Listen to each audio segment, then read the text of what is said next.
Hey there, Joe Gill with My Phoenix Real Estate and Keller Williams Arizona Realty. We're going to do an October 23 market update. It's October 6th today, so let's get right into it. Things are happening out there. Things are also kind of changing a little bit. So let's take a peek at what we got going on. So let's start at our active listings. That's our supply. That's the toilet paper on the shelf at Costco, right? It's been put up there. It's ready to buy. Anyone can go pick it up. Just in the last month, we've increased by about 1,300. So we're up to 11,890. Now, that doesn't mean the shelf is full. Just because we've got more listings than we've had before, I would say the shelves are about half full. Full shelves would be about 22 to 25,000 listings for this kind of count that we use here. So worry not. The shelves got pretty full last year. This red line, we got pretty close. Part of this is due to a few more people listing. I've got an asterisk up here. We're probably going to end up around 7,100 new listings to the market. Usually this takes a few days or a few weeks to kind of refresh and get accurate. But as you can see, as we go through the months into the summer, we were really decreasing how many new listings we had coming on. And then we spiked up in August, and we'll probably be around 7,100 in September. So that's somewhat a part of it. Another part of it is the demand that we've got going on. So you're under contract, what we're about to look at, that's your demand. People have taken these houses off the shelf, put them in their cart. They haven't left yet. They've just committed, almost certainly to taking it home with them, but they haven't swiped that credit card yet. We are down here, 6,002. So, I would say probably in, what is this, May or so, we've been reducing the number of contracts that we've been writing as we've gone along. We have a seasonal dip here, seasonal dip here. We're actually in a seasonal dip right now. The past few years, those have gone up. So October has been a decent month as a sort of last upswing before it cools down into the holidays. Last year, 2022, didn't see that upward dip just through the month of October. So curious to see if that does dip up or if it continues to slide down. Our interest rates are kind of hurting that demand right there. Contract ratio is a good way to compare the relationship between supply and demand, right? So it's your under contract divided by your active. We have now hit warm territory here in the past couple weeks, right? So we've got below 60. So that means, at 50.5, that means 50 houses are under contract while 100 are active. So you can go out and you can buy 100 houses right now. 50 of them have already been spoken for. And if you follow that, and if you expect all of them to close and all of the demand to stay the same, if we were to get no new listings to the market, then that means this 50 would close in 30 days, another 30 days, another 50 would close. So you'd probably have about 2 months. Realistically, this is probably more like 3 months of active inventory. It's kind of a measure that we use to figure out how long it would take to burn off the existing inventory if we had no new stuff.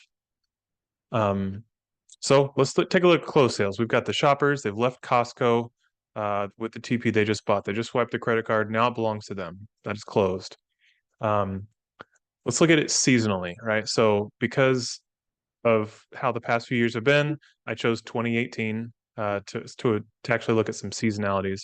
So you usually have January, February, March. We have a pretty good ramp up. April, May usually is our peak month, and then we sort of descend a little bit quieter down. So you can see October here usually has a little kick up in activity because kids are going back to school in August and September. October, people are going to buy before they hit the holidays. So it's sort of followed that same pattern here, almost to a T, at least the shapes of these. We had a little kick up in August, right? So we had a little spike, and then September's back down. So I'm curious to see if this October is actually going to be taller than that 5143 that we see in September. That would be seasonally what we expect to happen, but we might not hit it.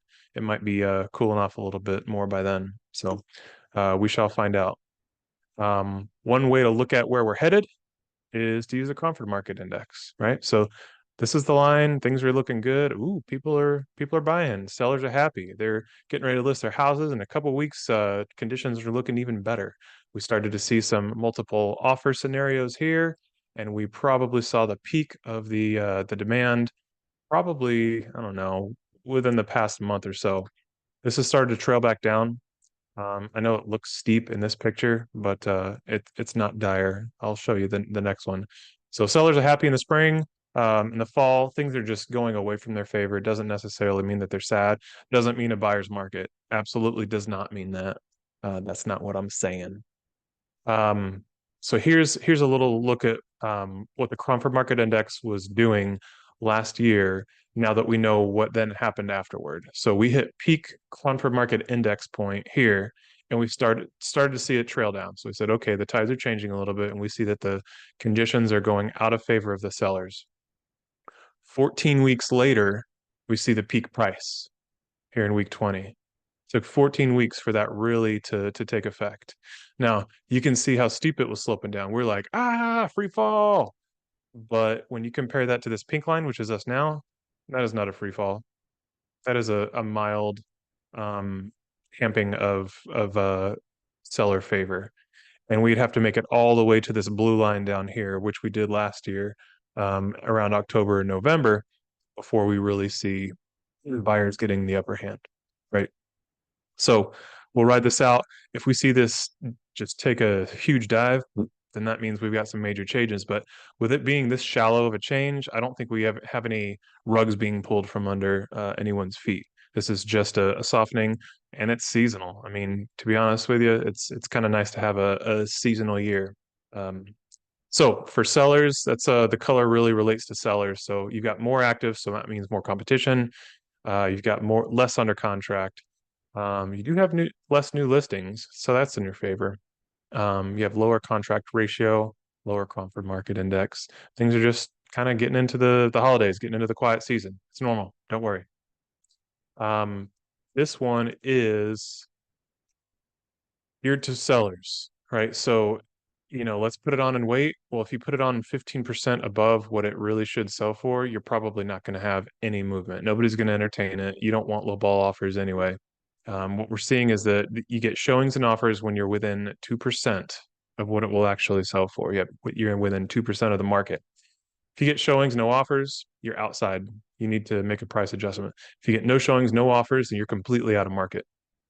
You need to make a severe adjustment quickly. So that's it for now. We're all going through something right now. Be generous, live with gratitude, spread kindness, be nice to people. Especially it's about to be the holidays, so give everybody a break. Everybody's busy. So everybody have a good one until next month.